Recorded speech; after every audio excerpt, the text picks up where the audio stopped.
All eyes are on Georgia, where two Republican senators are battling to hold on to their seats in a pair of highly anticipated runoff races.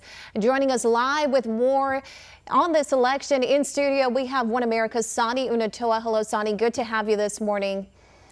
Well, good morning, Lily. Great to be here with you.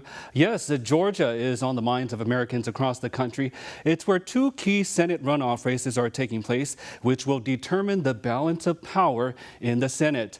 Republican Senator Kelly Loeffler is facing Democrat Raphael Warnock. Meantime, Senator David Perdue is facing off with Democrat Jon Ossoff. Now, neither of these candidates were able to garner the 50% of votes needed to win the November 3rd election, thus leading to these runoff races in January. The reason why these races are so important is because they will determine which party will control the Senate next year. Now, Democrats are facing an uphill battle as they will need to win both of these Senate runoff races. Meantime, the GOP will need to win at least one of these races in order to maintain their majority in the upper chamber. Let's take a look at what the incumbent senators have had to say about the significance of these runoff races. Make sure that we can go back to Washington and stand up against AOC, Nancy Pelosi, Chuck Schumer, and all these radical leftists. Make sure we can do that. But most importantly, stand with us and let's make darn sure that the road to socialism never runs through the state of Georgia. Thank you, guys. Thank you. Look, you're part of history. You are part of history. You are going to change the future of this country by voting for Republicans in this race. Well, there you have it. Senators Loeffler and Perdue expressing the importance of these races while battling to hold on to those Senate seats.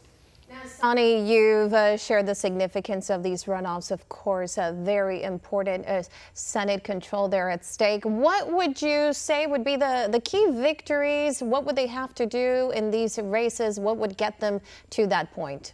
Yes, well, you know, the key to victory in these races will definitely be voter turnout. And we just learned this week that more than 762,000 absentee ballots have been requested by Georgia voters. That's about 3 times more than the absentee ballots in the 2018 Georgia elections. Each of the candidates, along with outside parties, as well as a lot of high-profile officials, are pouring millions of dollars into their campaign to get voters to return to the polls.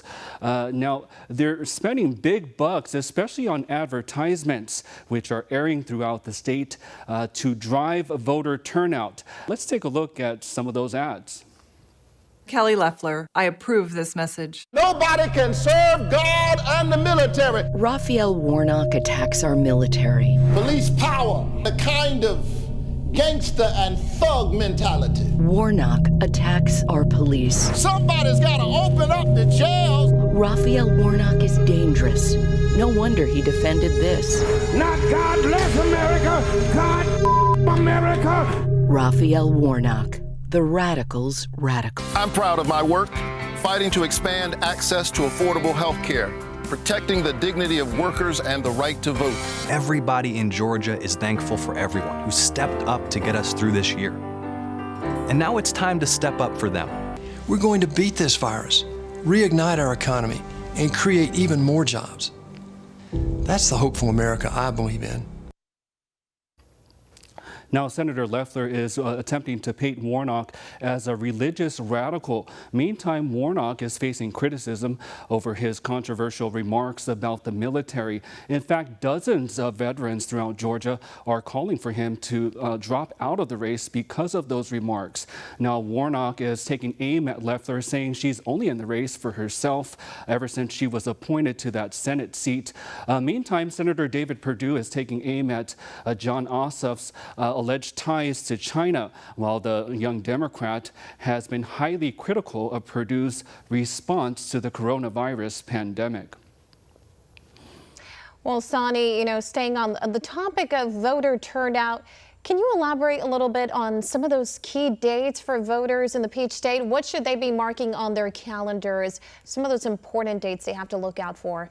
Right, right. Well, November 18 was when voters could start mailing in those ballots. That all started last week. They can either mail those ballots through the mail or drop them off at any official ballot box throughout the state.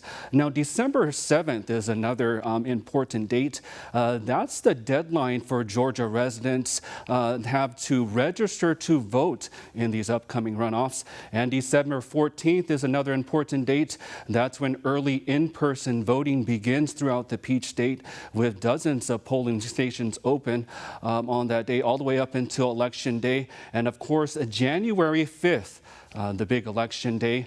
That's when the last day when voters will have to cast their ballot up until 7 p.m. Eastern Time. Continues with 2020, even going into 2021. Before I let you go, Sani, for our viewers very quickly, you mentioned those absentee ballots. Again, that is not the same as mail-in ballots. Will we be expecting any of the issues that we saw with the election this time around? Well, the difference between the mass mailing of ballots is that these absentee ballots were requested by the Georgia voters. So it's likely that they will go to those people who requested them. Hopefully we won't see any of the same issues that the state of Georgia is already dealing with now. Thank you again for that report, Sani. Always good to have you in studio. Absolutely.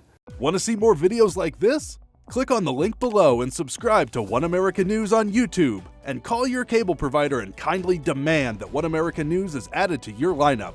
Call and subscribe today.